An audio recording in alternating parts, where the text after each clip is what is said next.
News, सच जरूरी है। नमस्कार, एमएनएस न्यूज लाइव में आप सभी का स्वागत है। मैं हूं आपके साथ ऋषि अंसारी। आइए देखते हैं देश और दुनिया की तमाम बड़ी खबरें।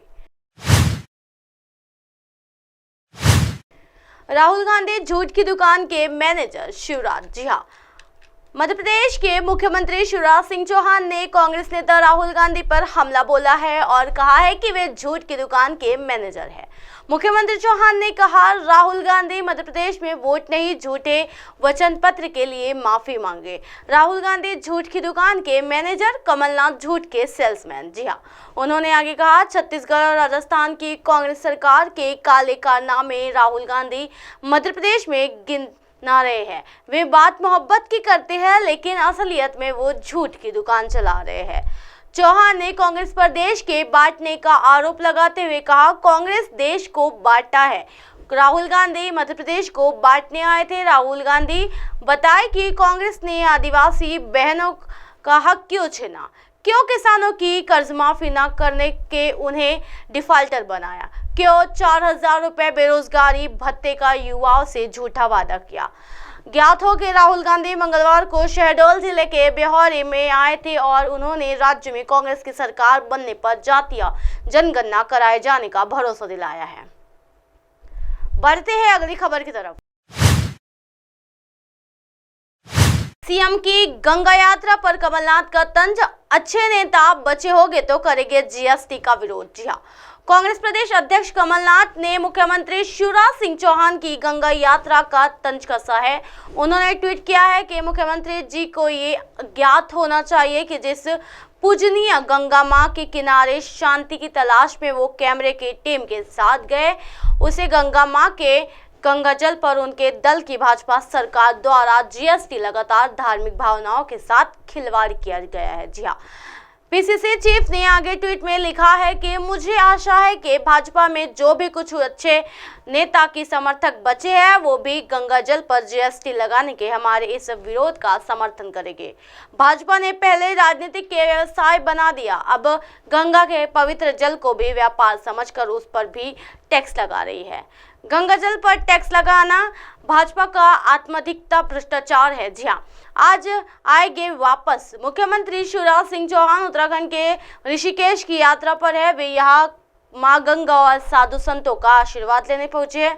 बताया जा रहा है कि सीएम हर बार चुनाव में प्रचार शुरू करने पहले देशभूमि पहुंचकर अपने गुरुजनों और मां गंगा से आशीर्वाद लेते हैं। जानकारी के अनुसार वे आज भोपाल वापस लौट आएंगे। मंगलवार को सीएम ने खुद ट्वीट करके अपनी इस धार्मिक और निजी यात्रा की जानकारी दी थी। गंगा किनारे बैठे कविता लिखते उनको फोटो भी सोशल मीडिया पर जमकर वायरल हुआ था। बढ़ते हैं अगली खबर की तरफ। मोदी सरकार की किसानों को बड़ा गिफ्ट देने की तैयारी, पीएम किसान सम्मान निधि में मिलेंगे 8,000 रुपए। जी हाँ, मोदी सरकार छोटे किसानों को बड़ा गिफ्ट देने जा रही है। 2024 के चुनाव को देखते हुए प्रधानमंत्री नरेंद्र मोदी पीएम किसान की रकम को 6,000 रुपए से बढ़ाकर 8,000 रुपए कर सकते हैं। जी हाँ, इस मामले को जानने वाले 2 अधिकारियों के अनुसार सरकार छोटे किसानों के लिए साल में 3 किस्तों के रूप में दिए जाने वाले पीएम किसान सम्मान निधि की रकम 6,000 रुपए से बढ़ाकर 8,000 रुपए करने की विकल्प पर विचार कर रही है। पीएम किसान सम्मान निधि में इस अपडेट पर नाम न बताने की शर्त पर इन अधिकारियों ने इकोनॉमिक मामला अभी विचाराधीन है।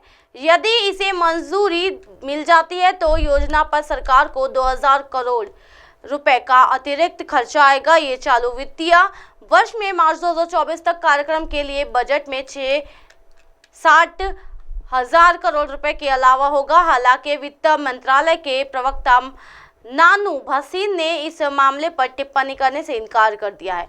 भारत में पिछले 5 वर्षों में सबसे कमजोर मानसूनी बारिश दर्ज की गई है। जिस तरह इस वर्ष प्रमुख फसलों की पैदावार कमजोर रह सकती है। दिसंबर 2018 में सब्सिडी कार्यक्रम शुरू होने के बाद से मोदी सरकार ने 11 करोड़ लाभार्थियों को कुल 2.42 करोड़ रुपए दिए थे। एलपीजी में सब्सिडी के बाद अब गरीब परिवारों को राहत देने के लिए कई उपाय हैं।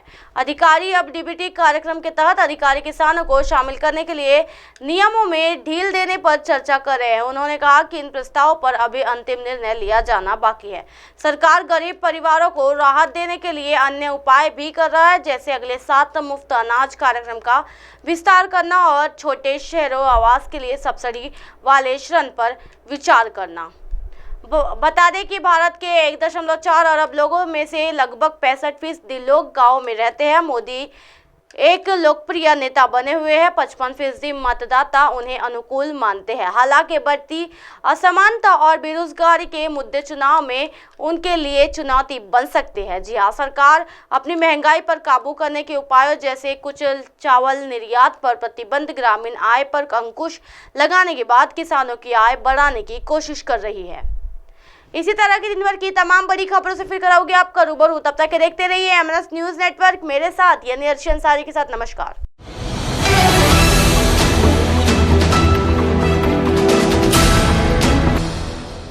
ये है एमएनएस न्यूज नेटवर्क और आप देख रहे हैं एमएनएस न्यूज।